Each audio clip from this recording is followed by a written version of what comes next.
the CSATs or 수능 test, it's literally around the corner tomorrow, right? And early admission applications are, well, the applicants are waiting for their results. Competition is fierce for the top schools in the country, but for schools that are not on that in-demand list, well, they're fearing for their very survival. Some regional universities are left with no choice but to close down some of the less popular majors or departments. And this is definitely a loss for the students and regional academia at large, but it's also an unfortunate reality we face in this age of a dwindling population. I'm Catherine. This is Morning Wave in Busan on Tuesday, November 12th on BEFM 부산영어방송.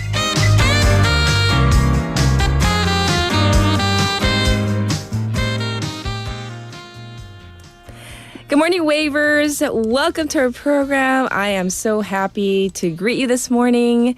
Extra happy because I'm in my usual seat. As you can tell, I'm giddy with joy.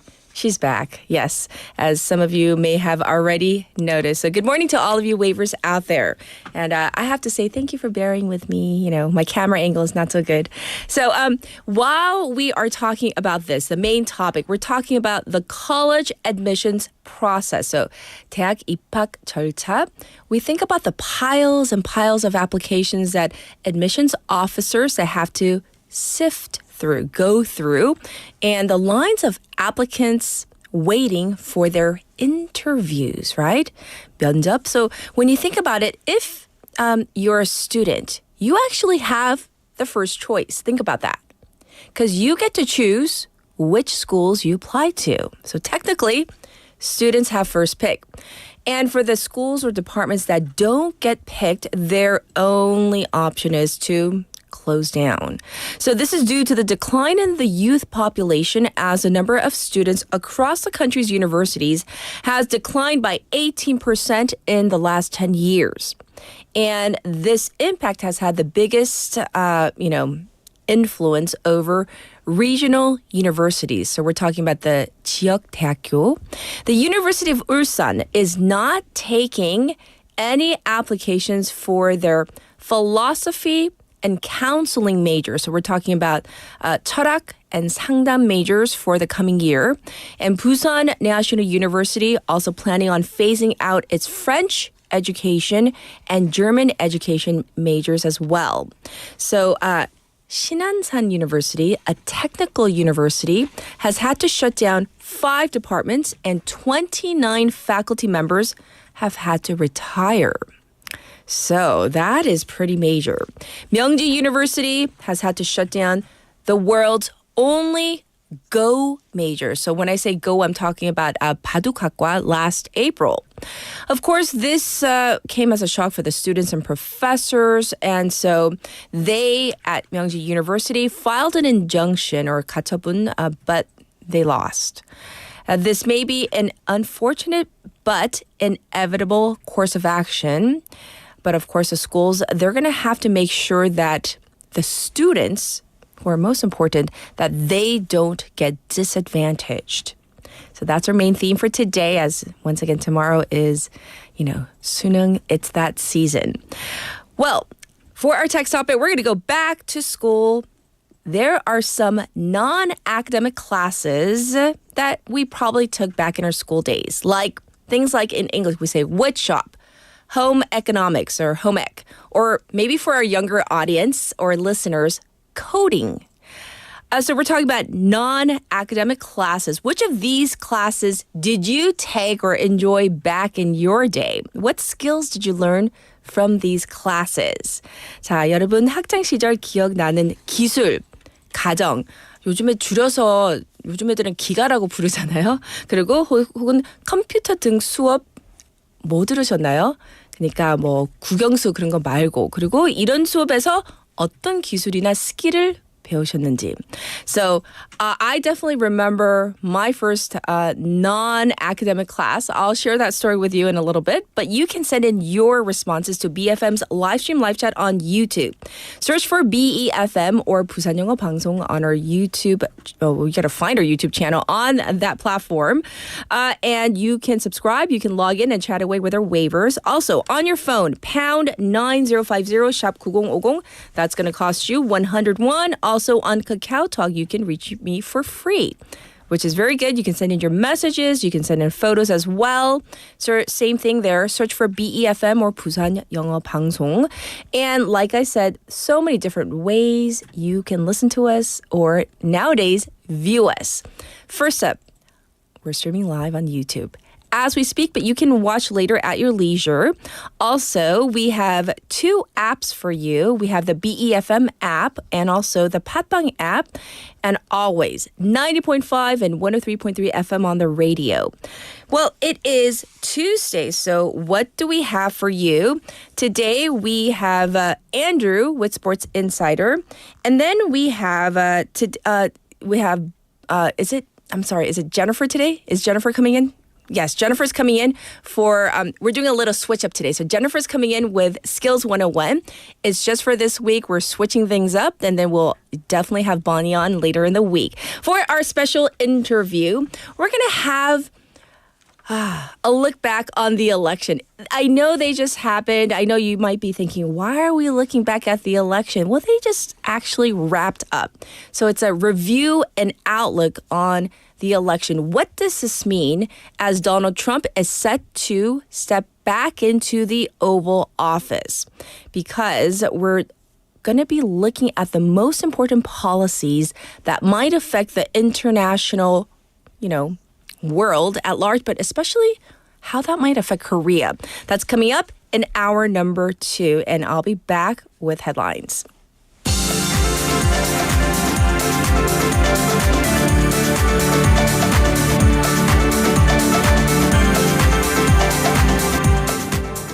It's now 7:07. These are today's headlines. Prosecution seeks arrest warrant for pollster Myung Tae-gyun and ex-lawmaker Kim Young-sun. Prosecutors yesterday have requested an arrest warrant for 4 people, including self-proclaimed political broker Myung Tae-gyun and former PPP lawmaker Kim Young-sun, over allegations of candidate nomination interference in the 2022 by-elections. DP to submit revised special counsel bill targeting First Lady. The main opposition Democratic Party, or DP, said yesterday it will submit a revised special counsel bill focused on allegations involving First Lady Kim Gun-hee, the third bill targeting the First Lady.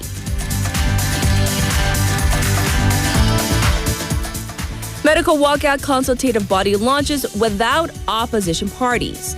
The ruling People Power Party, or PPP, yesterday launched the consultative body with the government and doctors groups to resolve a prolonged walkout by trainee doctors without participation from opposition parties.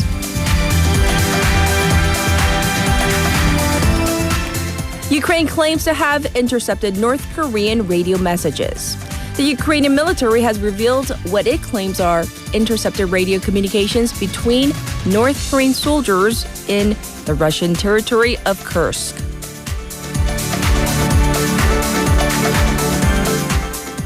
Russia denies Trump call with Putin urging restraint in Ukraine.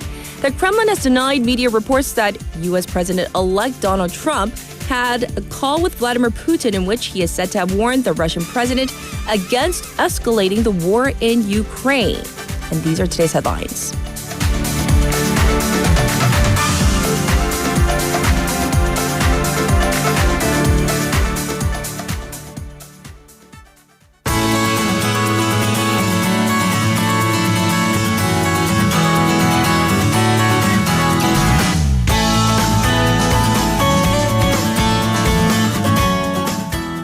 It's now time to check in with Haley. Extra bright smiles this morning. Because we're back.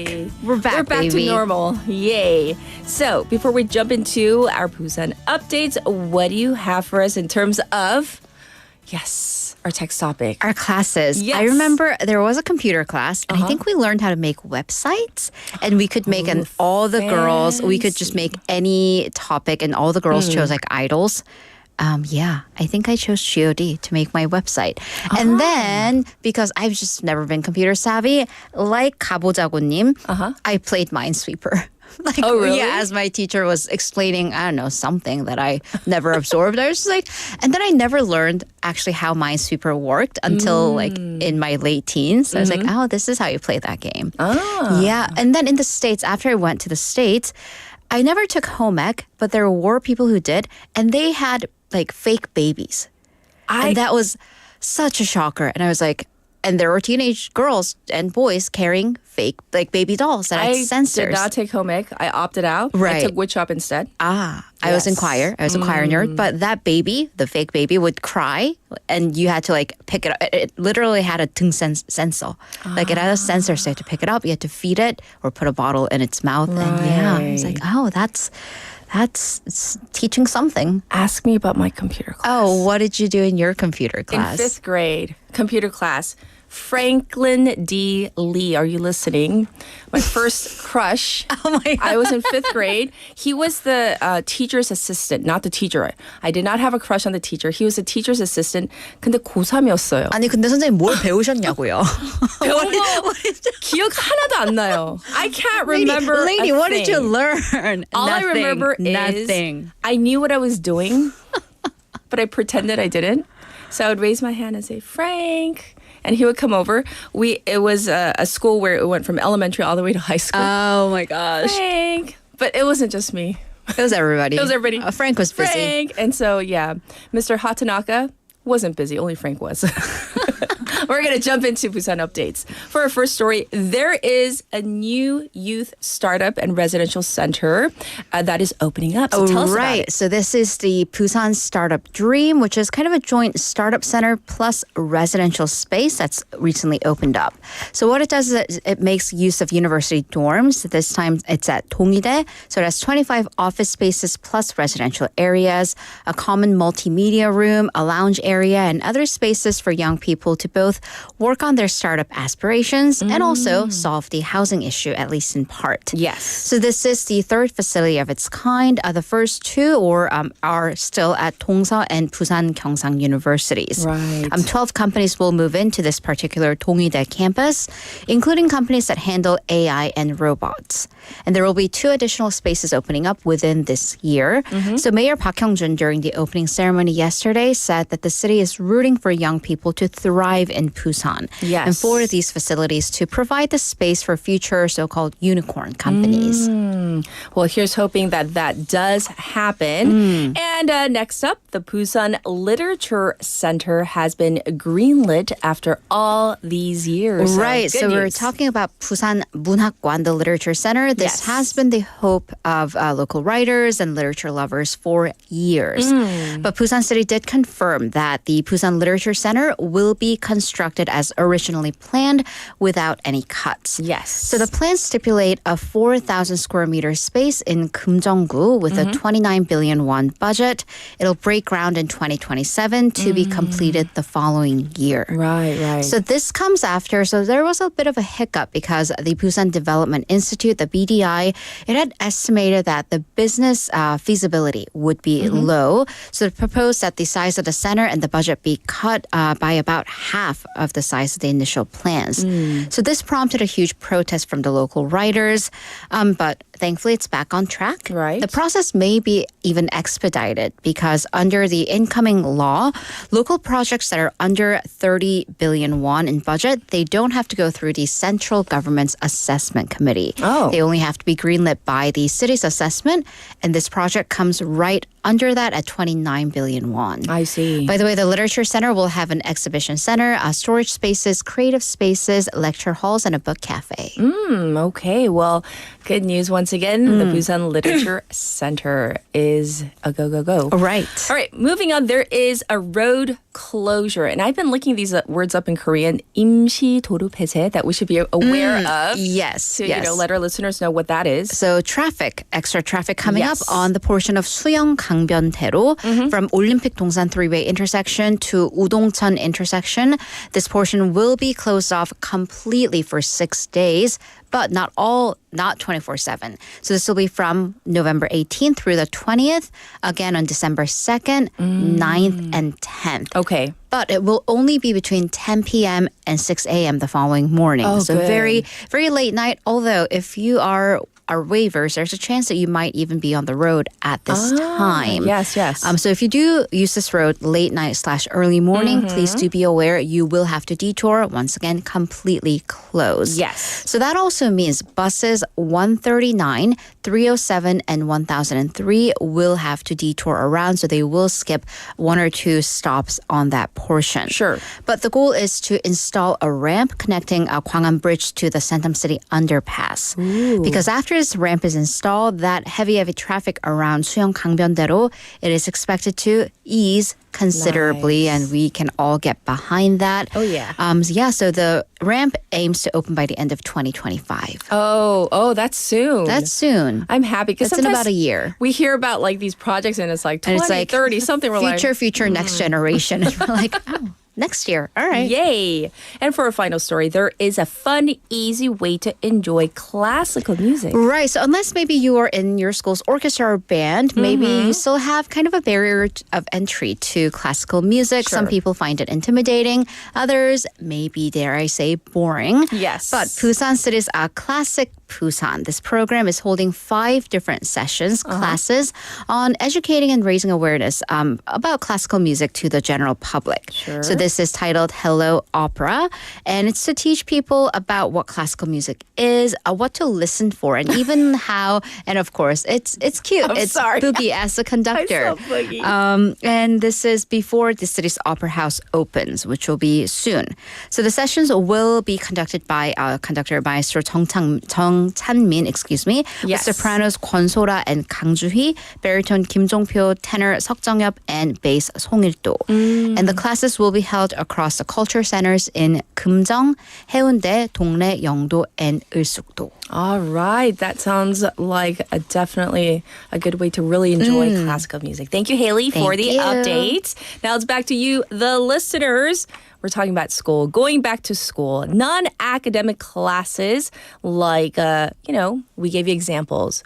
Home economics, 기가, or woodshop, any non-academic classes. What did you learn? What skills did you learn? Like I learned how to make a wooden mallet. I made a wooden jewelry box that I still have.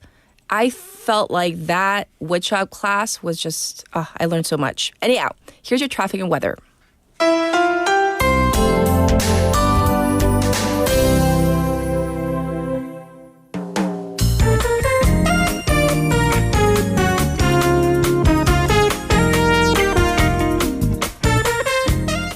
It is now 7:18. Here's your traffic report. There was an accident on the Dongso overpass going away from the city on Nakdong Bridge. It's been cleared up, but there is backup that is ensuing because of this. It's also looking slow on the Dongso overpass from the Pumniko ramp to the old Kaegum tollgate. Also congestion building on Kayadero from Kaegum intersection to Jude intersection. As for the weather, it's currently 12 degrees Celsius under clear skies. It's going to go up to 22, so, pretty warm, sunny. There's a big gap. Weather nationwide, there is some cloud coverage, but it'll clear up by later this morning. But there is fog around bodies of water, so please be careful when driving. And this was your traffic and weather.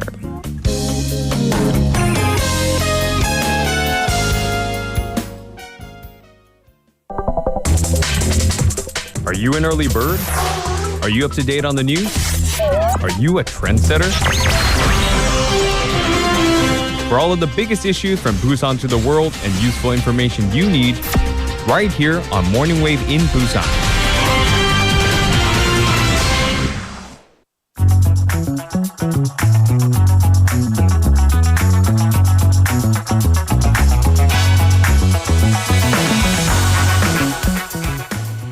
time for News Digest. And so Haley and I are going to begin our first story about the 수능, the CSAT. So that's actually scheduled for Thursday, the day after tomorrow. It's our top story. The preparations are fully underway, right? Absolutely. So the test booklets and the answer sheets are going out right now, actually, to 85 testing districts across the country. So the Education Ministry announced that the transportation of testing materials began yesterday, will go on through tomorrow, and actually to the very morning of testing day. So the materials will be guarded by local education officials from the Education Ministry, and plus a police escort. So this, of course, we take 수능 very, very seriously. Yes. So once they're transported from the Education Ministry to the 85 separate testing zones, they will be kept under strict lock and key in a separate location until the day before the exam.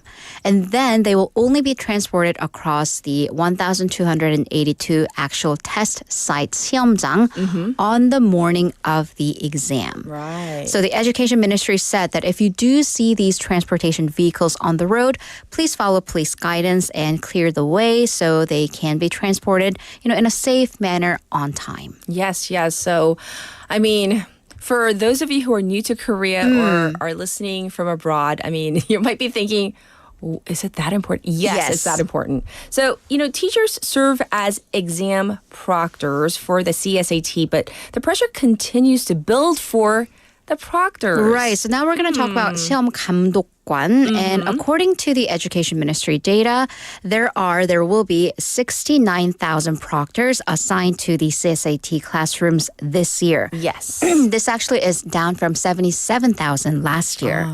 But the thing is, the number of test takers, 수험생, is on the rise. Yes. There are more test takers this year than last year. So why do we have a lot fewer proctors?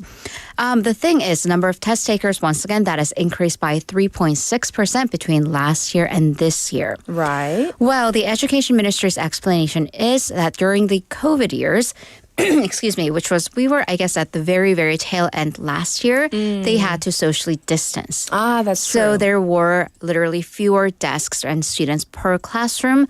That's why they needed more proctors. But this year, as there's no social distancing, they can go back to normal, which is why we have fewer 감독관, the proctors. Yes. But that also means that teachers, the proctors, have more students they do need to oversee, but they get paid the same amount, 170,000 won, 17만 won per day. Well, not even that. Money's less of an issue. It's the workload, not only physical, but also that psychological pressure. Yes. Usually, teachers have to be on their feet the entire time, and there isn't apparently enough time for bathroom breaks either. And here's the biggest part. Some proctors in the past, they have faced civil lawsuits. 민사소송, 5 in the last 5 years. Most of them, actually all of them, having to do with when that bell, the ending bell, rang for each period. And even if it doesn't go as far as lawsuits, there have been multiple cases of parents and students coming to the school and complaining. There were issues when it's cold, like teachers wearing paddings, and that rustling from the coats was apparently distracting. So, and then shoes were squeaky, so they even have to think about what sounds their clothes make. I mean, yeah. But even for midterms or finals, when I proctor test for my own students at school, I always wear sneakers, non-clickly, non-heels, right, and rustle-proof clothing, because I know it can kind of affect students' mental People are very mentality. sensitive on that day. Yes. Yeah, so we always look at the weather for the day of the CSAT. I'm telling you, I know we have foreign nationals probably like, what are you guys talking about? Why is it a big deal? Weather? Well, there is that superstition that the weather gets unusually cold on the day of 수능. So what about this year? This year, no. So people actually don't have to worry about paddings because it's not going to be cold enough for a padding. But you might want to pack an umbrella. Yes. So let's start with Wednesday the 13th, which is orientation day. It's going to be nice and clear across the country. But if you are on the eastern coast of Gangwon or Gyeongbuk provinces, it may rain. And then on Thursday, the day of 수능, rain is expected, but starting with the northwestern corner of the country. And that that'll be in the afternoon, spreading to the rest of the country by nighttime. But it's going to be at least forecast to be fairly gentle rain without any thunderstorms or heavy winds. Temperatures, they are going to be higher than the usual 수능 days by between 4 and 8 degrees centigrade or Celsius. We are looking at morning lows. There's a big variety between 7 and 16 degrees Celsius, depending on where you are. Sure. Busan's usually always on the warmer end of that spectrum. Yes. Afternoon highs of 15 to 23. So bit of a temperature difference. So you might want to dress in layers so you can take off a cardigan or a sweater. Be aware of these big temperature differences. And also when the weather is warmer, there is an increased risk of food going bad. So factor that in as you're planning your lunch menu. And absolutely, if it's going to rain, if there's rain in the forecast, leave a little earlier than you originally planned. Definitely. Because there might be a little bit of congestion, just in case. All right. Good luck to all the test takers, by the way. And we'll, of course, be following up on the Suning tomorrow and probably definitely the day of. We're going to move on to another academic-related issue. AI textbooks. They are going to be used in classrooms starting next year. And this is actually, I've heard, highly controversial. Right. I mean, I've been hearing the hubbub from all the parents. We're going to look at the pros and cons. Yes. So first, let's look at what they're going to be, what format they will take. The country's first AI textbooks, AI 교과서, will be unveiled next month, actually. It'll be distributed to the schools. The schools themselves will review the textbooks and choose which versions they will use for the respective subjects. So all teachers, apparently, they must use the current paper textbook plus the AI textbook. So it must be done dual, both in their classes. Yes. This is only for, though, 3rd and 4th graders in elementary school, 중1 and 고1, so middle school first years and high school first years. Okay. And this will be used starting next school year. It'll cover math, English, and information subjects. So let's look at the pros. Why we are implementing this? Because they can provide lessons suited to each student's level. The AI will learn at which pace a student is learning and offer practice questions suited to that level. If a student is faltering behind, they can actually draw questions and practices from a lower level. Okay. And then also for the teachers, provide data on the student's learning. So the student, or the teachers rather, can use that data to plan their lessons accordingly. And yeah, so that's the pro. Those are the pros. Well, what are some of the concerns linked to these AI textbooks? Well, first, this is more of a temporary issue, but teachers, that means if they get the textbooks next month and they have to implement it by March of next year, they get 3 months to learn all the questions and all the lesson plans in the textbook, and not to mention the system and the infrastructure. And by the way, this is due to the delays in the textbook evaluation system within the education ministry. Sure. And then the larger issues. Over-dependence on screens. Do we really want to put an extra screen in front of the students' eyes? Parents are most concerned and even skeptical about this issue. Right. And then money. Because at first glance, well, if we get AI textbooks, then isn't it pretty much all equal? Apparently not. So different metropolitan city and provincial education offices, they have different budgets they can allocate to the AI textbooks. Right. And this includes usage fees, because you do have to pay for the copyright and the necessary infrastructure, including the tablets, the devices on which the textbooks will come. So this can actually worsen the education gap if a provincial government, for example, is short on the funding, but they have to use all of that to buy the tablets and pay for the AI textbooks, then they may not have the money for much else. Right. So I want to throw this question out to the waivers. What do you think? 어떻게 생각하세요? 이 AI textbook, is this a good thing? Not such a great thing? And also why? What concerns do you have? So let's get that conversation going in the meantime. Well, let's talk about this. Examples from other countries that have already implemented this type of similar system. Right. So what data can we draw from these countries? Yes. So they too have mixed reactions. Let's look at Japan and Germany, which have already announced their own respective AI textbook plans. Sure. Japan, their Giga School plan, they give a tablet PC to every student for digital textbooks. Germany pretty much has been doing the same thing since 2019. Also Estonia as well. So they report successes.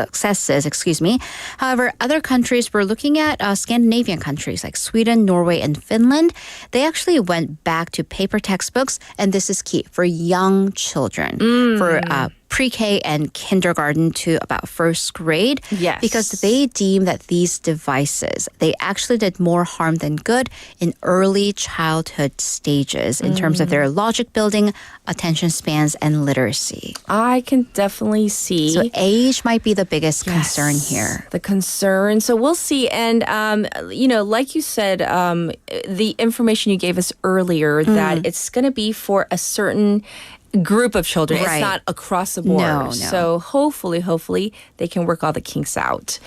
All right, for a final story. Bitcoin, wow, has been in the news, hitting a new record high over and over. Highs, that's plural, ever since Donald Trump was elected president for the second time. So how are these two events? Right. Are they correlated? They definitely are. But Okay. what does Donald Trump have to do with Bitcoin? Exactly. Well, a lot. But let's look at how expensive Bitcoin is and Yes. how we can, we were already far from buying it, but no longer afford. Off air, we're to each other, we're like, do you have it? that? Like, I wish I had it. I wish I had it, 5 We do years not. ago. Yes. Bitcoin hit $88,000.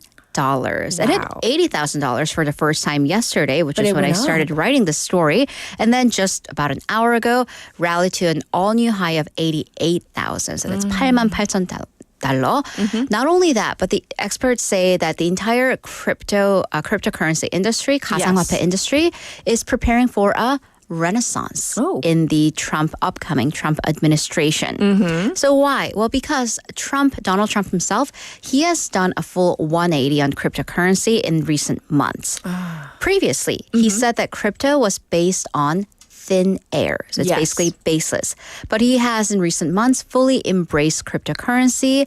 Well, he himself with his family, they launched a new cryptocurrency business called World Liberty Financial in September of this year. Oh. So, that's a whole conflict of interest story that we could get into potentially in the coming months. But in any case, let's go back to his policy drive. In August, he said that cryptocurrencies could define the future. So he's Okay. looking at it as a potential future industry, adding that he wanted it mined, minted, and made in the USA. So he wants to bring cryptocurrency to the States, proposing a strategic national Bitcoin stockpile. So Bitcoin becoming a part of the treasury. And then so he kind of compared it to the petroleum reserve, so having it as an asset, directly purchasing it and investing in cryptocurrencies as a national security measure. And then, of course, we have Elon Musk, who definitely has the president-elect's ear at this point. Yes. Who has played a major role in the Trump campaign and is a major supporter of cryptocurrency. His favorite coin, Dogecoin, has been surging all week long. So this is in contrast to the Biden administration, which has been trying to regulate crypto. Right. And one of Trump's campaign pledges was to ease these regulations, including, he's claimed that he will fire the head of the Securities Exchange Commission, SEC, who has been at the forefront of the regulations. And other individuals, J.D. Vance, also has large assets in cryptocurrency. I see. So cryptocurrency firms and looking at the future, they might be the next kind of big tobacco or big guns because they gave $170 million to the Trump campaign. So definitely big crypto shaping up to be a major lobbying group. I see. Well, very interesting. We're going to end it on that note. Thanks for all the news. We'll check in with you in hour number 2. Thank you, Haley. See you in a bit. And with that, we are due for our first song break. So are you ready? Let's see what our producer has in store for us. This is Benny's song request, 보고 싶다 by 김범수.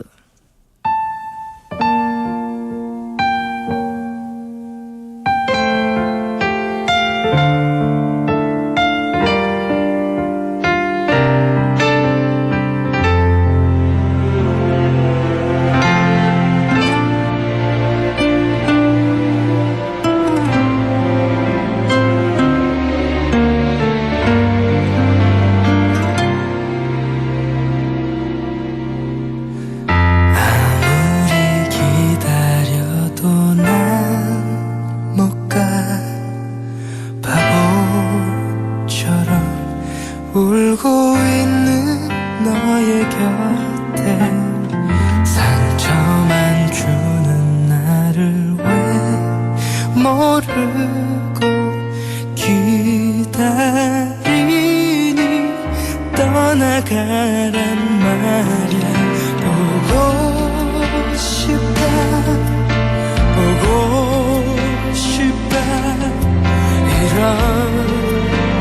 내가 미워질 만큼 울고 싶다 내게 무릎 꿇고 모두 없던 일이 될 수 있다면 미칠 듯 사랑했던 기억이 추억들이 너를 찾고 있지만 더 이상 사랑이란 변명에 너를 가둘 수 없어 이러면 안 되지만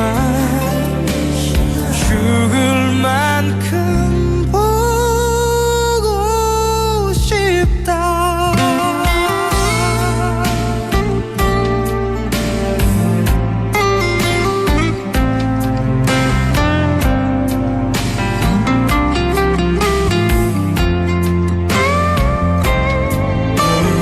보고 싶다 보고 싶다 이런 내가 미워질 만큼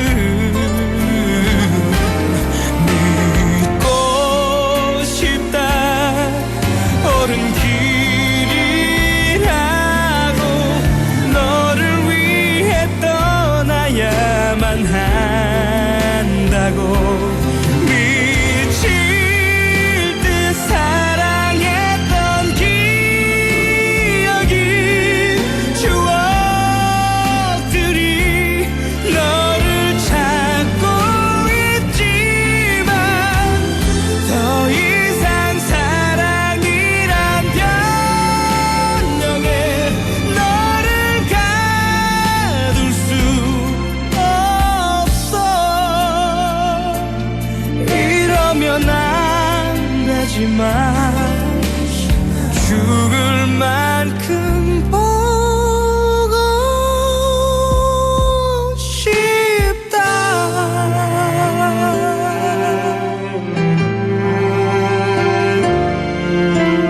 죽을 만큼 믿고 싶다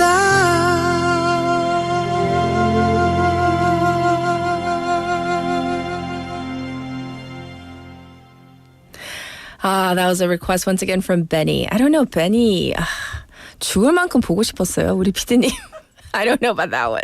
I'm totally kidding. 진짜, so glad she's back. Our top story today, we're talking about universities and how some of the departments, they are forced to shut down due to the decline in the student population. So schools are doing their best to catch up with the times, to merge some departments and also to come up with new majors. They're becoming they're innovative, coming up with these kind of creative majors. These majors blend up-and-coming industries. Things like gaming, the pet industry. We have that at our school as well. And the defense industry. So other schools are giving students more autonomy. So that means like freedom, like 자치, with these integrated free majors where students, they don't have to decide on a major right when they enter school, but will have the opportunity to kind of shop around and take a few classes before making a decision. So what do they call it? Like 자율전공학과 or 부, depending on the school. So you enter as that, and then after about a year, most schools, they force you. You have to decide after that first year. And the times are certainly tough for universities, even in a country that is as education focused as South Korea. But as I say, necessity is the mother of inventions. And hopefully this will lead to some real innovation and inventions within these schools. Now, text topic time. There were some non-academic classes back in the day, right? Home ec, woodshop, maybe computer classes or coding. So which did you take? What skills did you learn? 자, 웨이버들 학창 시절 기억나는 기술, 가전, 기가, 컴퓨터 등 수업은 그리고 이런 수업에서 어떤 기술을 배웠는지 너무 궁금한데요. So looking at some of your messages, I see a message from RB Waver. He always says like good morning. And then like he doesn't really leave a message. But today he did. And he mentioned that he took home ec and in he took home ec and he learned how to sew. Oh, that was in 7th grade. And in 8th grade, he took woodshop and learned how to make all kinds of things out of wood. So that's really interesting.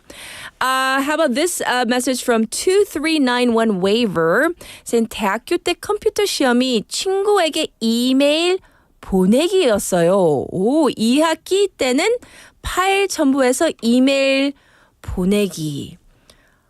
조금 나이가 조금 나타나는데요. So they write that in university, their computer exam was sending an email to a friend.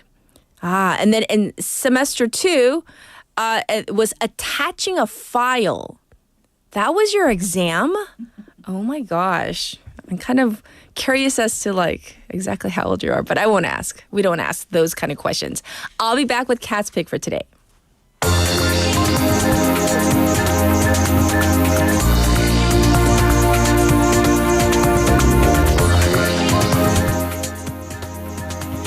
For today's Cat's Pick, I want to focus on a person and this whole idea of a life well lived.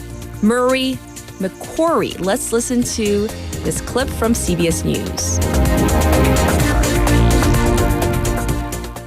This week we highlight another life well lived. Just as human beings lived by candlelight before Thomas Edison perfected the incandescent light bulb, students carried their school books by hand until another American innovator invented the modern backpack. In 1967, a student at the University of Washington and an avid outdoorsman named Murray Pletz entered a national design contest to make a new product from aluminum.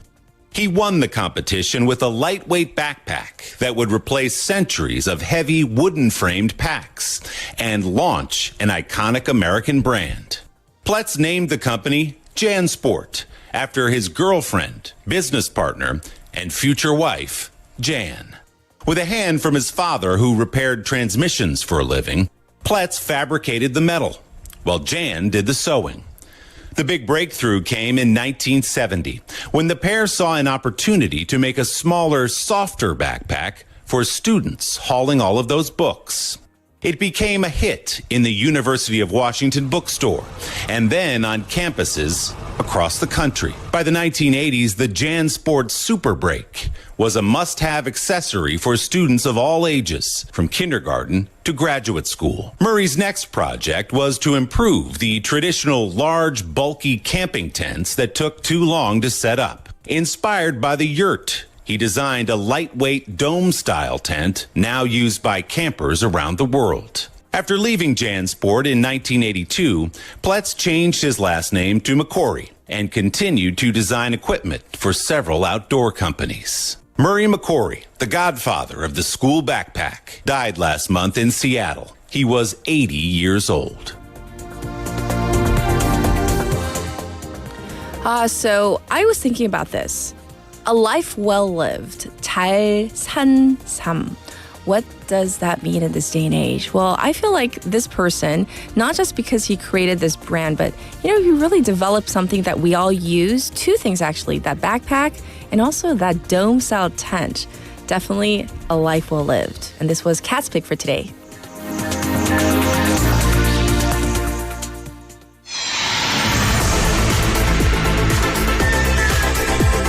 Stay tuned.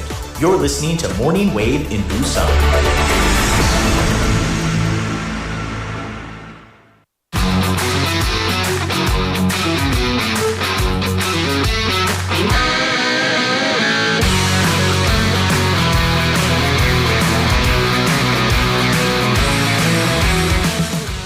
It is time for... Oh, do we have a new person in the studio? Oh, settle down. We have... What should I name you? Well, Kat's can Andre. get excited. Can I call you Andre? Andre? From November? Oh. With all the facial hair. Oh, okay. All right, Yes. whatever you say. Oh, how are you, Andrew? Fantastic. A little bit Yes. tired this morning. I don't know why, Why? but maybe not the best of a sleep, I think. That's what it is. Yeah. Did you get some more rest? Yes. Yeah. Can really quick? Sure. Oh, my, because actually we're on camera because I think last year we hadn't made the full studio jump to No, we YouTube did. yet. Yeah. What, this time? November we did. No, but not Maybe this. not? Not this. Not this table. setting, not with a CEO yeah. and then with a Yeah. curtains, So this is I have a mustache or a mo.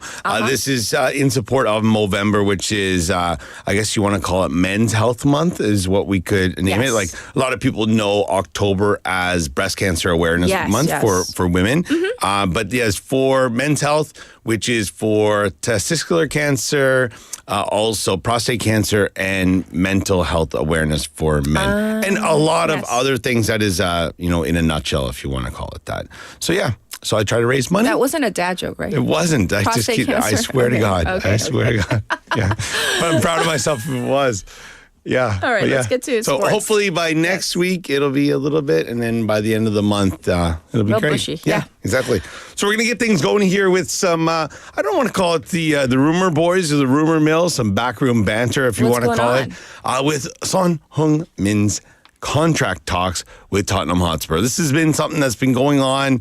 Well, I mean, some people have been monitoring it for quite a while. It's because his contract essentially is up at the end of this season, and there has been no talks of contract extensions. Now, Tottenham do have the option of signing him for another year, Yes. which Son doesn't really have a choice in that. It's just the option to sign. They trigger it and then he has to, right? Exactly. So all they have to say is, Yes. hey, one more year. And I mean, if the player really is unhappy and doesn't want to stay, then probably they wouldn't do that, or they'll look to move him. Yes. But they might trigger it to be able to have another year, and then they could try to move him on and then still try to recoup some of their losses, if you will. But I'd say that Tottenham have made all their money back that they spent for him when they got him from Leverkusen back in 2017. They made that money like 2014.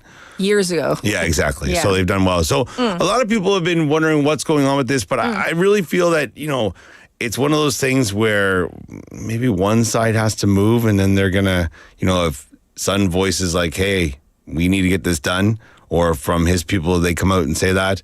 But there has been news saying that Tottenham have come out and said they're not really looking to push this forward, which some fans are happy with and some fans are really angry about. Oh, right. Because some It's split. people are like, oh, we can move on from him. But I think that would be a big mistake. I don't know. I'm going to stay mum because I think my comments might be controversial. Wow. I would say Wow. maybe it's time to, I don't know. Time to move on, maybe. Okay. All right. My producer said off air, 진짜? But I'm one of those people that, you're not going to realize what you have until you've lost it. Exactly. And I That's my think point. When if he goes to some club, it's not going to be a mid-table, lower-table club in any league.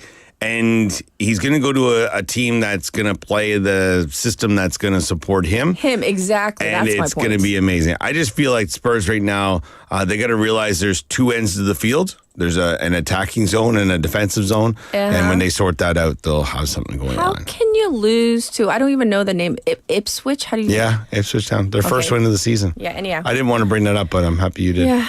Okay, let's move on. All right. So we're going to stick with soccer for a couple of stories. Okay. I didn't plan on this today, but the news is the news, and that's what we Yes. got to report on. So this one does also involve Sun. And the next round of the World Cup qualifying matches now, head coach Hong Myung-bo announced his 26-man squad last Monday as South Korea gears up for 2 away matches in the third round of qualifying for the World Cup.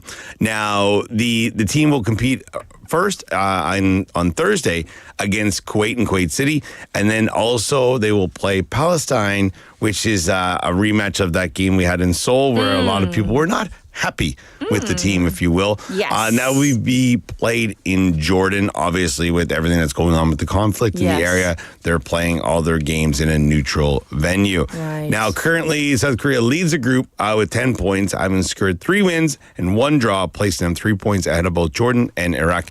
Now, this is after 6 matches of play, or 6 matches still to play. But so I think if Korea can win both of these games, which they very well should, but I say that hesitantly because we've seen what will happen if you just assume things with this squad. But if they do, it will put them just that one step closer to securing another World Cup qualification. Yes. Now, with soccer for one more story here, and I have to give a big shout out to the Busan I Park in K-League 2. They have made the playoffs to be able to try and make it up to the top flight to K-League 1. It's been a roller coaster of a season for them. They put a string of games together, then they'll lose a string. They'll win a couple, then they'll draw a few. So to see them in the last game of the season, it was for all the marbles, if you will. Yes. To get them into the playoffs, and they will play against Jeonnam on the 21st. This is away, and then the winner of that will play Seoul Eland FC on the 24th, and then then they'll have to play against a K-League 1 team to see if they can move up. I see. Yes. Well, okay. Well, best of luck to Busan I Park because we want them to 100% move up to K-League 1. All right. What's next? Last story here. This is kind of a little bit odd. We don't usually talk about U.S. college football unless something really interesting happens. But this involves the LSU Tigers who are taking on Alabama. Now, the LSU Tigers are known, obviously, for their mascot, the tiger. Now, there hasn't been a live tiger. Now, when I say this is I'm sure this is going to surprise some people. Yes. They haven't had a live tiger in the stadium for almost a decade now. But this kind of changed over the weekend. We're going to get to a clip here of the news agency talking to the governor, and it's just really, really odd. So let's just take a listen. Well, we now know for certain when LSU takes on Bama tomorrow, a live tiger will make an appearance on the field. Yeah, the school used to bring out its live tiger mascot for every game, but it stopped doing so in 2015 after Mike VI started refusing to enter into the mobile cage. The school's current tiger, Mike VII, has never been inside the stadium. Governor Jeff Landry has been pushing to bring back the tradition for months now. He appeared on Fox News hours ago to confirm a tiger had been brought to Baton Rouge and will be paraded around the stadium tomorrow. This is about from Mike 1 through 6. We have had a live mascot on the field like many other colleges have before. And of course, we're honoring those Mikes. There are multiple petitions circulating urging LSU not to bring the tiger onto the field. They point out I asked you off air. First, this comes the main part of that is from Fox News and then one of their affiliates as well. But yeah, so go ahead. Where do they keep Mike the 6th or 7th or whatever so it is? This is not one of the Mikes. Mikes 1 to 6, which was like their school mascot, would come out into the stadium. It was in obviously a cage that was pulled behind a truck with their school logo on and stuff. But the school stadium is one of the the noisiest in the country. It's known for it in Baton Rouge. And they bring it out. It's, they want to have it. Now, Mike the 7th, their current mascot, is at the school. He has a massive enclosure, but he's taken care of by the school's veterinarian school. All right. So you kind of think maybe that's how they're able to have it at the school. But you would think, vets would not want to put an animal into that situation. Into a stadium where there's people, loud noises. And to see that it did not help them win. It went and they lost to Bama 42-13.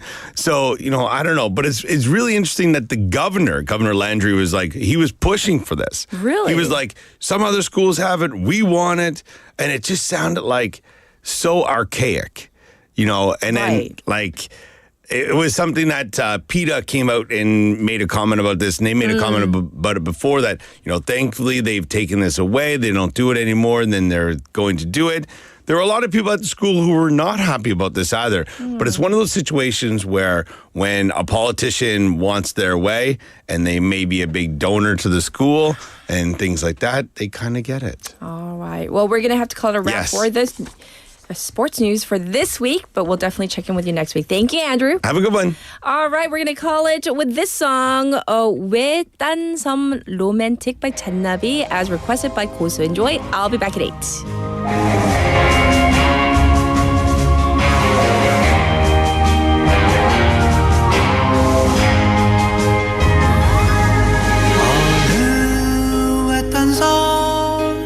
로맨틱을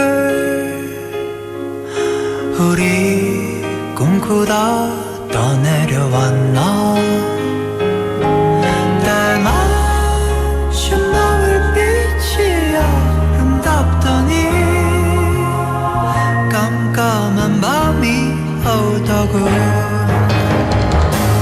이대로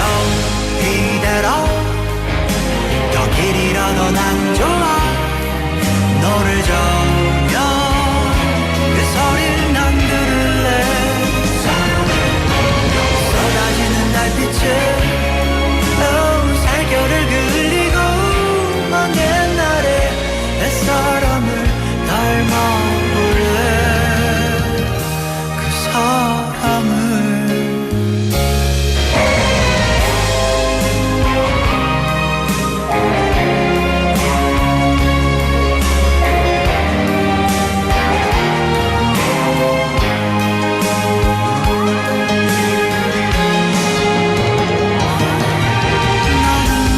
처음부터 다 알고 있었지 거기에 그 무엇도 없다는 것을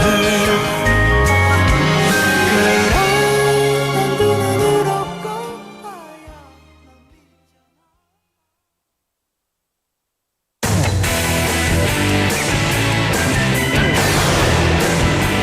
Your bridge to the world.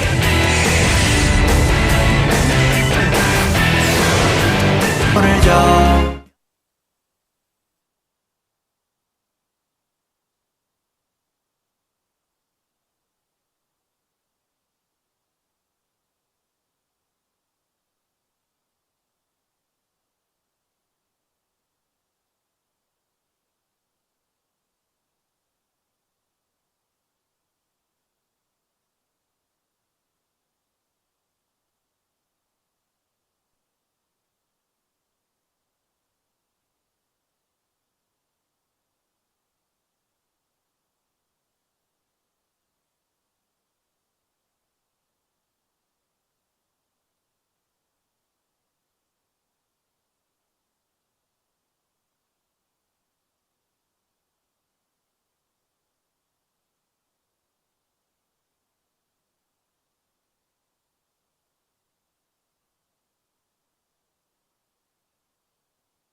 to shake it up. Tell the world good morning and find out what's going on. Well, hi there, folks. There's everything from comedy to lively chat to music. Broadcasting from a room about the size of your closet. All calls are recorded. What show is this? Live from Korea's dynamic city, this is Morning Wave in Busan. I'm sorry, who'd you say you were?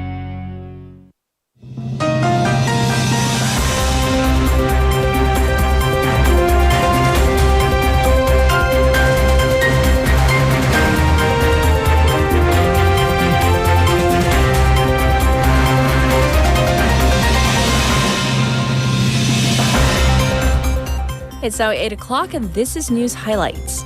Prosecution seeks arrest warrant for pollster Myung Tae-gyun and ex-lawmaker Kim Young-sun. Prosecutors yesterday have requested an arrest warrant for 4 people, including self-proclaimed political broker Myung Tae-gyun and former PPP lawmaker Kim Young-sun, over allegations of candidate nomination interference in the 2022 by-elections through ties with then-presidential candidate Yoon Suk-yeol and his wife Kim Gun-hee. 2 other individuals ran for local seats in Gyeongbuk during the 2022 elections. Both are accused of giving money to Myung's polling agency. The prosecution said that all 4 pose a flight risk and a risk at attempting to destroy evidence. The warrant hearing will take place at 2 p.m. on Thursday at Changwon Regional Court.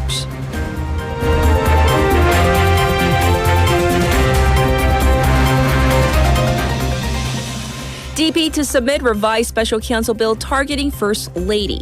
The main opposition Democratic Party, or DP, said yesterday it will submit a revised special counsel bill focused on allegations involving First Lady Kim Gun-hee, which narrows the scope of the probe and allows a third party to recommend a special prosecutor. The accusations are over Kim's alleged involvement in a stock manipulation scheme and election interference. The PPP immediately went on the offensive and said, focusing on appointing a special inspector as proposed by its chair Han Dong-hoon. If introduced, it will be the 3rd bill targeting the First Lady.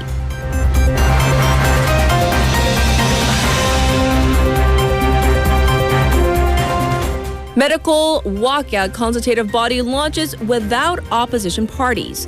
The ruling People Power Party, PPP, yesterday launched a consultative body with the government and doctors' groups to resolve a prolonged walkout by trainee doctors without participation from opposition parties. The inaugural meeting was attended by PPP Chair Han Dong-hoon, Prime Minister Han Duck-soo, the Ministers of Health and Education, as well as other ruling party lawmakers. From the medical community, one group of medical school deans and another group of medical researchers came, but the group for junior doctors and the Korea Medical Association have boycotted the initiative.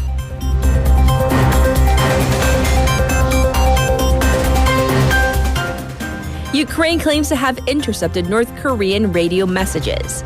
The Ukrainian military has revealed what it claims are intercepted radio communications between North Korean soldiers in the Russian territory of Kursk. The audio file, shared by the Defense Intelligence of Ukraine, features a male voice saying Korean words such as wait and seal 211, which it interpreted as an order of immediate return. According to Ukrainian and U.S. officials, around 11,000 North Korean troops have been deployed to support Russia's war in Ukraine and are currently stationed in Kursk.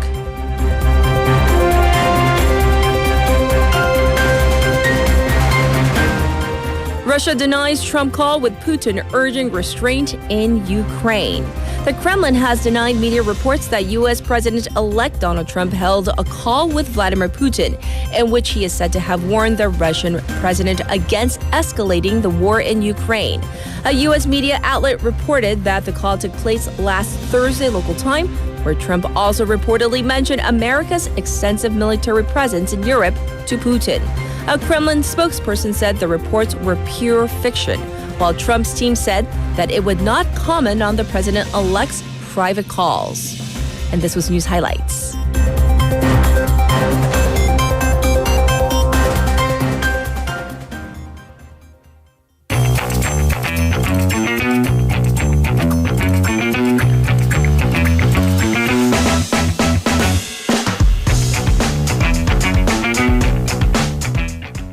it's now time for Wagle, which means Haley's back. Hello. Well, for a first story, some people seek out fortune tellers or shamans for various reasons, and shamans, they perform these various rituals. Right? Yes. But to what extent is this within legal or permissible realms? I really haven't thought about this. Right. But this is a good question. But there isn't like an industry standard of, well, how much do you charge for a fortune telling session or like a connection with the medium or Yes. Well, this is a question that the court sought to answer. So we do have a court case on this. Okay. So this actually happened during the pandemic. So remember, airlines, they really were basically shut down, couldn't run passenger flights. So a lot of flight attendants were on forced leave, many of them unpaid leave. Right. So a flight attendant went to a shaman in June of 2020. The shaman told her that there are evil spirits or bad luck with her mother. So she goes in for career advice, says that her mother's basically like near getting possessed. The shaman says that they need to perform this ritual, this kut, immediately kind of an exorcism ritual to rid these bad spirits. The flight attendant paid the shaman 30 million won. 3천만 원. Yeah. For 굿? For kut. Well, this wasn't the only case. That same shaman told another person, an office worker, that she has spirits that'll basically lead her to get divorced. Then that she... Oh, by the way, and the reason is because her ancestors are buried in the wrong grounds. So the shaman took 6 million won from her, 600만 원, for that particular exorcism ritual. But you have to say, like, so what differentiates the first ritual from the second one, where there's a 5-fold price difference? Like, what are you doing? What are you not doing? Yes. The shaman also had a YouTube channel. A lot of them do. A lot of fortune tellers do. And would convince customers who came in after watching the channel that they needed an immediate ritual to basically perform exorcisms or get rid of the evil spirits. Okay. So that shaman, because of these multiple cases, he or she was indicted on fraud charges, 사기. And the shaman argued, though, that the customers were not tricked into paying for anything, that it was voluntary. It was a choice that they made to get a peace of mind. How did the court rule, though? Didn't buy it. Okay. No. Both the first and the appeals court said that, Korean society, we do give permission on the social function of shamanism. It does come from an old religion, a folk religion, to a certain extent. That's key, to a certain extent. But the defendant's actions were outside the realm of what's permissible under social conventions or even religious acts. And what got the shaman was that they made it seem like it was urgent. Like, something's going to happen to your mother unless you do this. Like, do you want that on your shoulders? Basically, do you want that on your conscience? Yes. So, yeah, this was kind of an immediate aspect to it. Apparently, according to witnesses, there was yelling involved and forcing the customers to even get their phones out and call the bank to raise their credit card maximum trend limits so they could, by the way, he or she takes credit cards. Didn't know that. So, yeah. I didn't know that was a thing. I didn't know that was a thing, but there are so many things I just didn't know. The shaman has been sentenced to 2 years in prison, but with a 3-year probation. Wow. Yeah. That is to the extreme. Right. I mean, I've heard of fees like 5만 원, 10만 원 for fortune telling and whatnot, but I mean, 3천만 원. Right, and I know some people, it is a tradition, and I don't judge, to go, to a shaman or seek out fortune telling at the end of the year for the new year. Oh, yes. I mean, do that, but, But with a grain of salt. also don't pay 30 million won for anything. All right, next up. The government this year began implementing those lime green license plates for the really expensive corporate vehicles. But, there are still some people going out of their way to circumvent this law. Yeah. How do you do this? Things people will do. All right, but so for new corporate vehicles, 법인차 starting this year, if that car is 80 million won, 8천만 원 or higher, you have to have that bright green lime license plate. Yes. And this has significantly reduced the purchase of supercars by corporations. And I do sometimes will see those cars on the road, and, the aesthetics are people, they're interesting. But apparently there are ways to circumvent this. Some dealers will vastly lower the price of expensive imported vehicles to like right under 80 million and then have the customer pay the remaining balance in cash. Oh, you can do that? Well, you shouldn't. You can't. But still, I'm thinking the sticker value of the total value is still over 80 million. Well, but it's not on paper. Oh. Yeah, on paper, maybe it's 79 million, and then you pay the rest in cash. So, aka under the table. There are also people who will buy the expensive cars initially under their personal name and then put that on their corporate insurance. So, there are ways to go about this.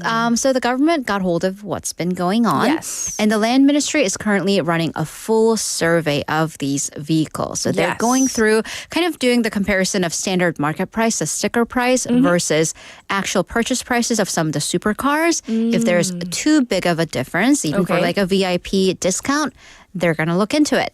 So if they find cases of suspected circumvention, let's just say, they're going to pass them on to the necessary authorities, including the police and the tax authorities. Well, good of the authorities for doing this. Right. And the fact that they have to do this is so like, it's kind of irks me. icky. It bothers me. But all right, next up. A marble bust 조각상. of someone had been using as a doorstop turned out to be worth a lot of money. So how much? 4.5 billion won. How much that is in dollars? It's about, I have that figure up. I'll get to that soon. But a marble sculpture, a little bust, like a 조각상, 상체 조각상, it was bought initially for $6. So like 8,000원, 7,000원, used as a doorstop, which I'm like, why? It's a sculpture. Why are you using sculptures as doorstops? And in any case, is about to make a fortune. This bust was made by, I'm so sorry, I'm going to butcher this, by a French sculptor, Edmé Bouchardon, could make over, I tried. Would you like a microphone? We need a mic on our producer. We so once again She's need the laughing PD at us. mic. She speaks. She reads speaks French. Yes. It is going to make over $3 million at an auction. $3 million? $3 million. This doorstop? This doorstop. Oh, And it's not that big. And it's owned by the Scottish local government. Yes. So that local government's going to make a lot of revenue. And that's it's beautiful. I want to know who decided to use this as a doorstop. Also, like, it has a very high center of gravity. It has a very small base. It's going to topple over. Like, the wind blows. Right. Kaput. Like, maybe as like a bookend? Sure. But doorstop, come on. Not even as a bookend. That's just pretty. I would yeah, like that it's on my pretty to book. look I would at. like that on my bookshelf, but I don't have, $3 million. Yes. Well, the sculpture belongs, at least right now, to the Scottish Highland Council. Yes. It was bought for €5 back in 1930. But the sculpture itself is dated like 200 years before that. Yes. The bust was previously displayed. Its previous owners included the Louvre. The Louvre. And the Getty Museum in LA. Sorry. But a local councilwoman had been using it to prop up doors. And then finally they found out the appraised value from this year, once again, $3 million. So, and then the Highland Council was like, well, we're going to sell that and use the cash because we're obviously not using the bust. So they had asked the community for its thoughts on what do you think about us selling it? Because the proceeds would help finance the kind of what's called the Common Good Fund. It's used for projects that benefit local communities. Yes. They got the green light to sell it. It's going to go to a private overseas buyer. So everyone's happy. We have a message from 성이름 Waver. 아침부터 부럽네요. 45억. 진짜 45억. I can't stop laughing. A doorstop. A doorstop. I mean, they almost lost it. What if that had toppled?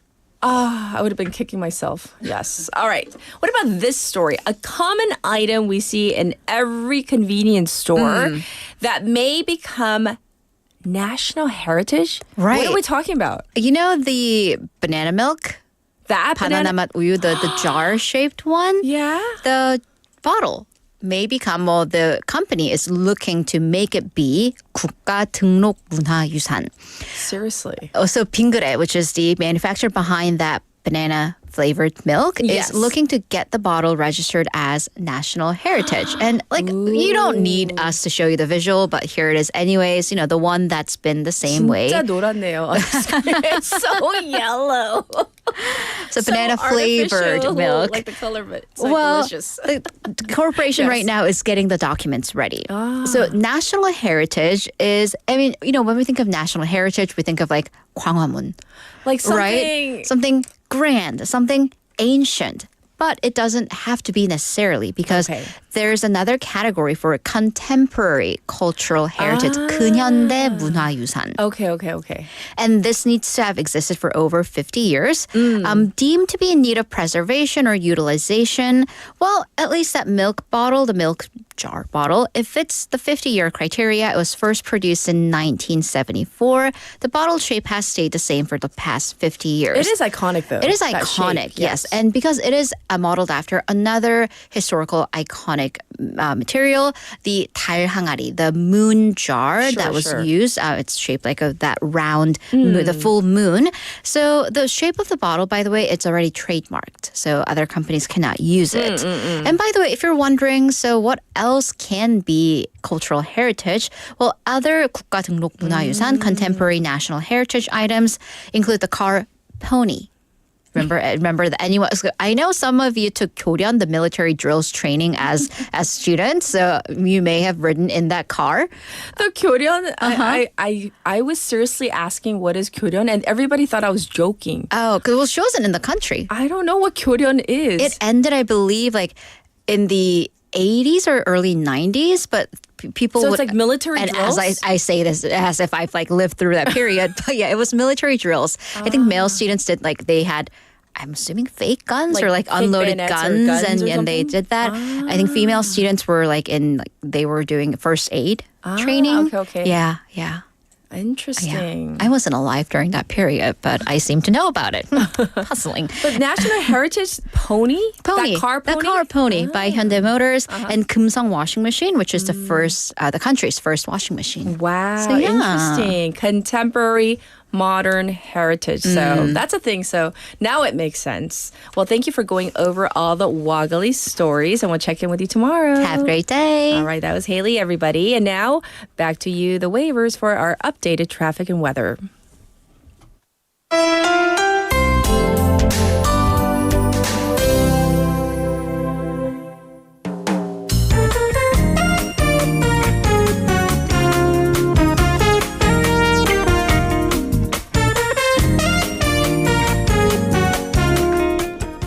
It's now 8:17. There was an accident on 낙동대로 from Saha Elementary School to Gwaejong intersection right before you get to that intersection. So there is congestion because of that accident. There's another accident right at the Haeundae Baek Hospital intersection, and it's looking slow on Byeongno going away from the city right around the Wondong interchange. Also slow on 광안대교, the bridge there all the way to Shinseondae underpass. As for the weather, it's currently 14 degrees Celsius. It's going to be clear. It's going to go up to 22 today for a sunny day. Looking across the nation, there is some cloud coverage, but it's going to clear up by later this morning. There is some fog around the land where there are some bodies of water. Please be careful when driving. This was your traffic and weather.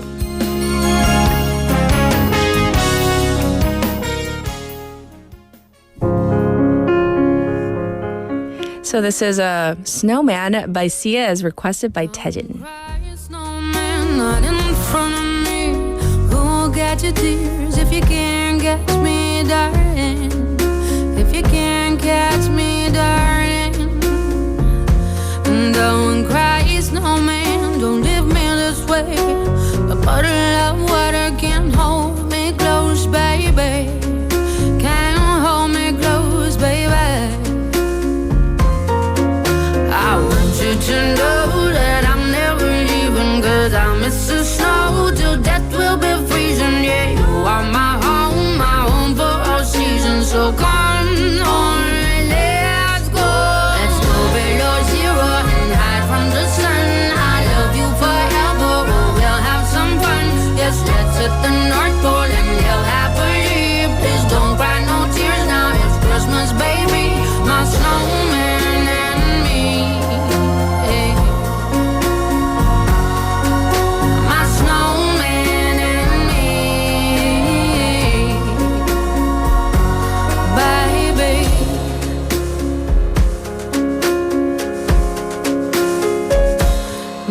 Don't cry, snowman, don't you fear the sun. Who'll carry me without legs to run, honey?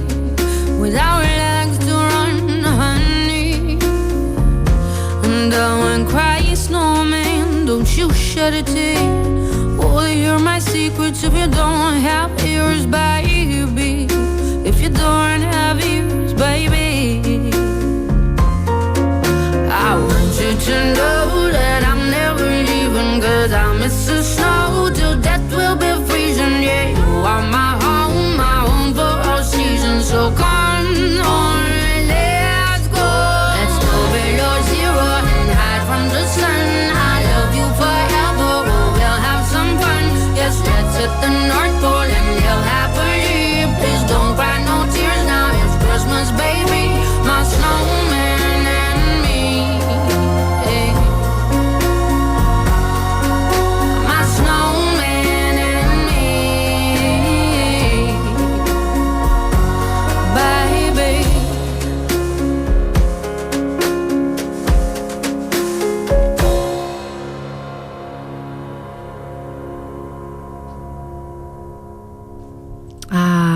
I feel like it's kind of like all of your pent-up song requests from last week. You're like unleashing them on our producer, and I love it. She's so busy looking up all your songs. Anyhow, today we've been talking about all the classes that you took that were kind of non-academic. What did you actually learn? And one of the most common answers that I've been seeing is the home ec class, home economics. 그 바느질 그거 배우셨다는 분이 생각보다 많네요. Like Tejin Waiver and I said earlier RB. Also, Umberto, he said he's back from a long weekend from, you went to Sequoia National. It's so beautiful there. I went there a few times back in my childhood, so I'm jealous. I hope you had a really, really good time. And I definitely did not take home ec. I took woodshop instead. How do you say woodshop? 이 그 나무 재질로 막 만들고 하는 목수 그런 클래스를 했는데요. 근데 너무 재밌었어요. I was like I fell in love with the smell 목공. I fell in love with the smell of that fresh wood. And my woodshop teacher, he was the nicest person ever. And you're gonna guess what his name was? Mr. Carpenter. Perfect name for woodshop, right?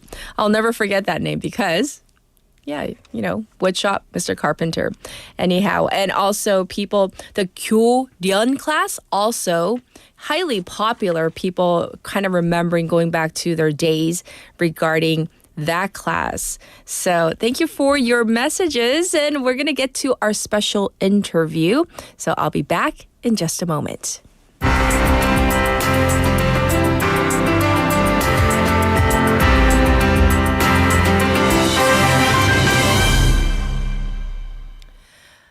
Yes.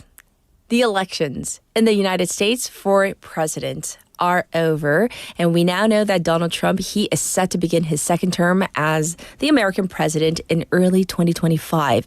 And his new policy agenda and the potential impact on not just America, but the rest of the world already drawing significant attention, from fresh promises on things like immigration and the economy to shifts in foreign policy.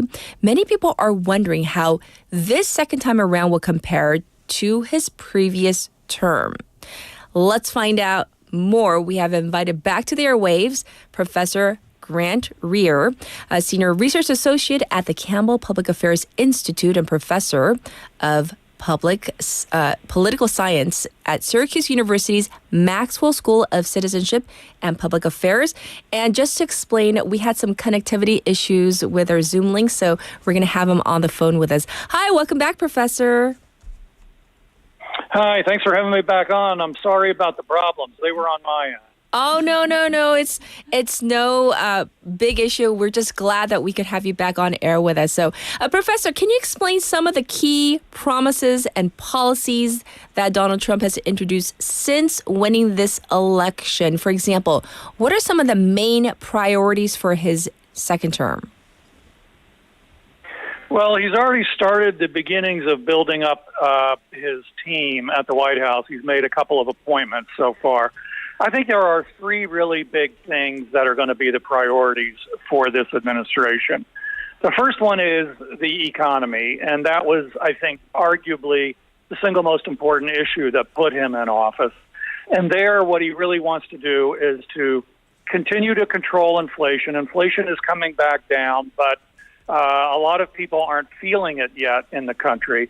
So he wants to bring that down further. And then I think more generally just manage the economy and keep it on a good track. I mean, the growth prospects right now for the American economy are relatively good, and the recent past has been relatively good. Then the second thing obviously has to do with the border and immigration. I don't think I would expect him to go around and try to round up all of the undocumented immigrants that are here in the country, as he has sometimes said in his rallies. Mm-hmm. But I do expect him to take some additional steps to secure the border, to put more investment in that, and to at least cut down or for maybe temporarily cut off the flow of folks coming in from the border in Mexico in particular. And then the third big priority has to do with tax cuts. In his first term, he passed a series of major tax cuts, and those are set to expire during this term. And so another big priority of his will be to continue those tax cuts and perhaps actually to expand them in a couple of particular areas. I see. So those are the three major areas that we might see him tackle policy-wise. Professor, going back to what you touched upon, especially some of the colorful rhetoric that Trump has used while campaigning, do you think that now that the campaigning is done and he's going to be entering his second term, that things will be toned down in comparison to the colorful language that he may have used to get to the Oval Office, that it might not necessarily translate exactly to the type of language that he has used on the campaign trail now that he's going into the Oval Office? Yes, that's what I think a lot of people are expecting, and certainly what I would hope for. And one of the reasons that this may happen is that this is now his second term. He's gotten the thing that he really wanted politically, which was the political comeback, the political validation or redemption. And so the thinking is that may actually allow him psychologically to be a little less aggressive and a little less confrontational in his rhetoric and in the way he approaches the office. We'll see. That is a question mark, and we don't know for sure. But at least the early picture since the victory seems to be one of a toning down. And so I would look to see that continue, but we won't know till January 20th and after, I guess. Yes, indeed. Well, if we can kind of take a look back at the overall U.S. Election process, what stood out to you, Professor? Did you see anything very unique about this particular election process or any challenges? Because, we saw some, interesting terms thrown out like the red mirage or the blue wall. And looking at some of the key swing states, from what I understand, they all went for Trump, did they not? Yes, they did. He won all of the battleground states, and that was a significant electoral achievement for him. The other thing that stood out to me was he did better and made advances in all of the ethnic groups. So he did better among African Americans than he did before. He did better among Latinos than he did before. He expanded basically everywhere. And in most of the counties in the United States, that's our local level of government, he increased what he had done previously. So it was clearly a general improvement for him, above and beyond 2016, and of course above 2020 when he lost. And I think that had something to do with his message, but I think it also had something to do with the Democratic Party's message and with Kamala Harris's campaign's message, that it didn't really resonate with the voters that they had targeted. I see. And so in terms of the American public, how did, generally speaking, I know it's very individual, but how did the general public react to the results? I'm sure on one side, we had people who were disappointed. On the other side, people who were pretty happy, at least more than 50% of the population who voted were happy with the results. So any significant divides? Yeah, the big difference that I saw comparing this to his previous win in 2016 was this. There wasn't any surprise this time around. After 2016 election, many of the people who had backed Hillary Clinton were just in a state of absolute shock. I saw that among my colleagues, for example. They were just they were just in a state almost like something had hit them out of the blue. This time, I think everybody was prepared for this possible result, and he did have a narrow lead going into the final day.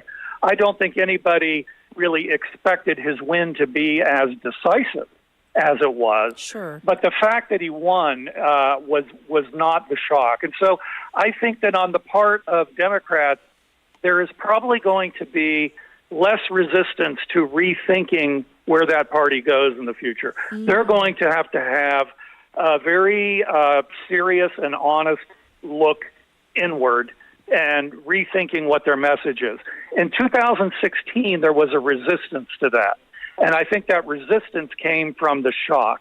This time, I think that the Democrats were prepared for the possibility that they would lose, but I think the magnitude of the loss is going to cause them to make a change, a course correction in the way that they are messaging to their voters. I see. Well, if for now we can turn our attention internationally, obviously the election in America does affect the world as well. So what can we look for in terms of some important foreign policies to watch for in this new Trump administration? Also, especially with countries like South Korea, we have obviously a very close relationship with the U.S. What can we look forward to? Well, I think that close relationship will not be threatened in any way. Okay. I think that the two things I would be looking for if I were in South Korea, one would be keeping an eye on trade policy, because there's a lot of speculation about changes that the president may want to try to make there. Yes. And then the other thing would be security. And there, the president has some history with North Korea, and certainly some friendlier relations followed by some pretty significant tensions. The president has clearly, I think you can expect a more aggressive stance toward China in terms of trade and in terms of commerce. And so I think those things both would have an impact on the security of South Korea. Perhaps it might increase the security. Perhaps those tensions might complicate that security. But also there will be a concern, I think, for the security of Japan and Taiwan as they relate to China. And so I think on the whole, I would say that the main thing is that South Korea probably will get a little more attention from this administration than perhaps it got from the Biden administration, because of the central role that your country plays in the configuration of those other countries that I just mentioned. I see.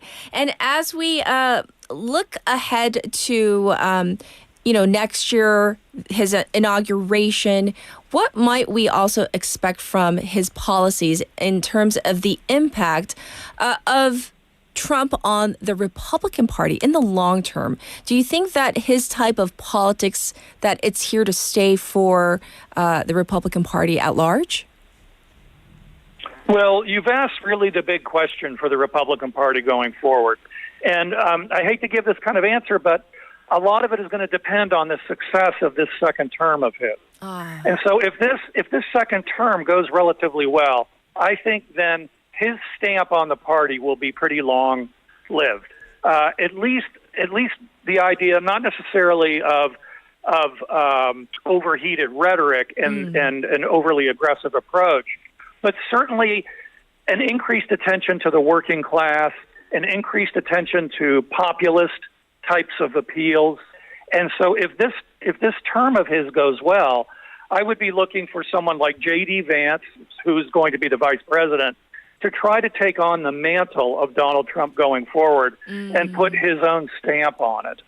Now, if the presidency in the next 4 years does not go well, if his administration does not go well, then you may see Republicans making an argument to return to their more traditional base, which is to emphasize commerce, which is to emphasize business interests, which is to de-emphasize some of the populist appeals. Yes. So I really think that's a big question. And a lot of it will also depend on what the Democratic Party tries to do in reorienting itself. But the really big determinant of this is going to be how successful are the next 4 years for this president. Yes. And for my final question for you today, Professor, is this. The makeup of his cabinet thus far, or what we can maybe try to predict in terms of the people he is surrounding himself with this time around, is it going to look vastly different from his first term as president? Well, yes, in the following way. I think the folks are going to be vetted much more carefully for understanding and being loyal to his type of approach toward politics, and really his type of Republican. And so we've already gotten a sense of this. One of his first major appointments or announcements was a member of Congress from New York named Elise Stefanik as his ambassador to the United Nations. She was one of his biggest defenders during his first impeachment process. And she is, I think, a good pick because she is a strong advocate. She will be a strong advocate for the United States. And the United Nations is not always the friendliest place toward the United States these days. And so she will be a strong advocate for the United States, and she was a strong advocate for Donald Trump. So I think I would look for people who are going to be vetted to be more sort of on the same page as Donald Trump, whereas in his first administration, he picked a wider variety of folks who were willing to serve. He had less experience in transitions, and his team had less experience. Now they've been through this once before, and I think they're going to be a lot more careful about it. So his early picks look pretty good. I think Elise Stefanik was a good pick, but of course, the big ones are yet to come, Secretary of State and Defense and all those kinds of positions. We'll definitely keep an eye on what is to come. But thank you so much for coming on air with us once again. Take care, Professor. Thank you. Thanks for having me on. I apologize about the connection. Oh, no problem. Once again, everybody, this was Professor Grant Rear. And with his expertise, and as we took a look back on this U.S. presidential election, so important, not just for the U.S., obviously, but of course, this relationship between South Korea and the U.S. as well, plus the U.S. on the world stage as well. We are due to take a short song break, so here it is. This is Rehab by Amy Winehouse. They tried to make me go to rehab. I said no. Yes, I've been black, but when I come back, no. I ain't got the time, and if my daddy thinks I'm fine, just try to make me go to rehab. I won't go. I'd rather be at home.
make me go to rehab. I say no, no, no.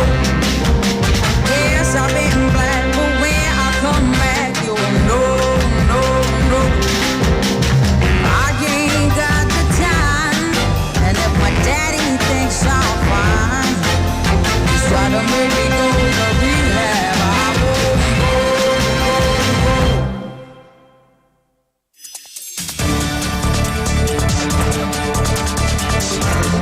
Get your local up-to-date news from Korea and abroad right here on Morning Wave in Busan with Catherine.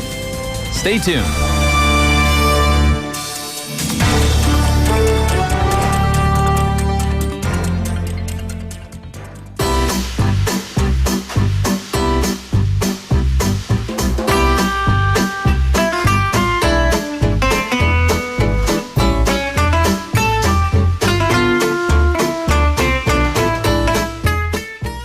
It is now time for Skills 101, and you might be thinking, is it hump day?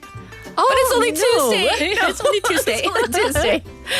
Oh, I was getting all my days confused. Like I thought tomorrow, no, 수능 is Thursday. Today is Tuesday, not Wednesday. Even though Jennifer is here for Skills 101. Well, I'm so glad I remembered. I know. So, how are you? I'm doing okay. I'm just happy. It feels like a Tuesday, but a Friday. Because you know who's back. Yeah. And like, I'm just, let's just enjoy today. Oh, yes. you can almost sit back and relax, right? Almost. 피디님 저 이렇게 방송 혼나겠죠? 뒤로. No. So, what are we talking about today? Today we are talking about developing patience and managing impatience. Oh. In Korea, we have this 빨리빨리 culture, like faster culture that pushes us to get things faster, yes, quickly. Yeah, I have a story on that. May I share? Sure. Okay, so at least I'm pretty sure it's probably in every Korean American community in America. But I've had people confess to me that the first word or words that they've learned in Korean in America, especially from business owners, like if you're an employee of a Korean American business owner, was that word. I could guess. It wasn't even like, after 안녕하세요 and 감사합니다 was 빨리빨리. And I was kind of like, I don't know if it's a good thing or a bad thing, but that's really what they said. So, well, it can work great sometimes, but it also leads to stress when things don't go as smoothly and fast as we'd like, right? Yes. I mean, we live in this fast-paced world. We do. And patience is harder to come by.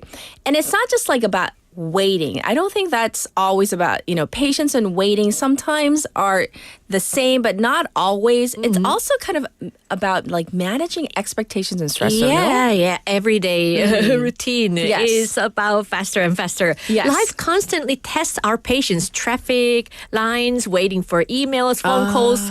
I thought, why not explore how to build patience as a skill? Oh, some of us need this. Yeah. Haley, including listening myself. out there? Including myself. No. Some of us have like this kind of personality trait where we just want everything kind of instantly, and then it's kind of like, well, why aren't they responding? What's taking them so long? I mean, it is kind of pervasive in... Yeah. More people, than others. And because we think we run out of time, we end up doing like multitasking. Yes. And then end up making many mistakes along the way.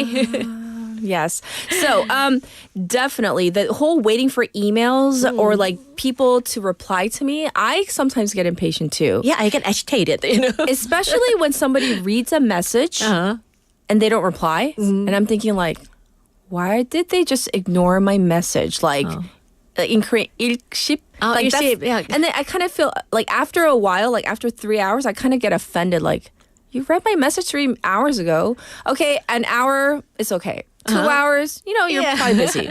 And then like 3 hours, I'm kind of getting a little bit like irritated. Like, that was 3 hours ago. You read it. Like, isn't 3 hours enough to like have driven your car somewhere and like gone to the restroom and then replied to my message? Well, that's not the worst because some people, like when the delivery service is like half an hour late, and then they get mad, Yeah. Yeah. So our brains are wired for instant results. Yes. But as British journalist Oliver Berkman says, patience is a superpower that can deepen our experiences and build resilience. So embracing time instead of fighting it can make waiting time empowering rather than frustrating. Yes. So patience, it can help us, I think, really enjoy the process rather than waiting, for it to end. And while it is efficient to work quickly, it can cause stress, can it not? Yeah, it can cause stress. That's right. Impatience often leads to frustration or anger. Some studies show impatience can cause us to act impulsively, like honking at drivers, even if you're the kindest person, Yes. or getting frustrated in long lines. And that's me. And that's not just the frustrating for us. It can affect our health. Constantly reacting with anger or frustration can elevate cortisol levels and increase the blood pressure and making us more prone to heart issues over time. Oh, it's like we're triggering stress responses we didn't even know we had, probably. Oh, right? yeah, exactly. So it's not good for health. And some psychologists compare impatience to a fire. Dr. Redford Williams from Duke University mentions that these reactions don't just burn out quickly. They don't disappear quickly. Yes. They actually build up stress in our minds and bodies, making us feel more reactive over time. And in fact, saying things like, oh, I can't stand this, I hate this. It releases chemicals that impact both our mood and our brains. Yes, I get that. But I also have a message from one of our listeners, 1287, waiver, who says, 일할 때 느리면 속은 터집니다. But I get it. Yeah. I get that too, though. I love our chemistry, like our morning wave team, like between, our producer and Haley and I. We have it's a well-oiled machine. But I feel like if one of us was like really ultra slow like a snail. 힘들 것 같아요, 그러면 조금. That could be really frustrating. Yeah, so this whole idea of reinforcing impatience. Yes.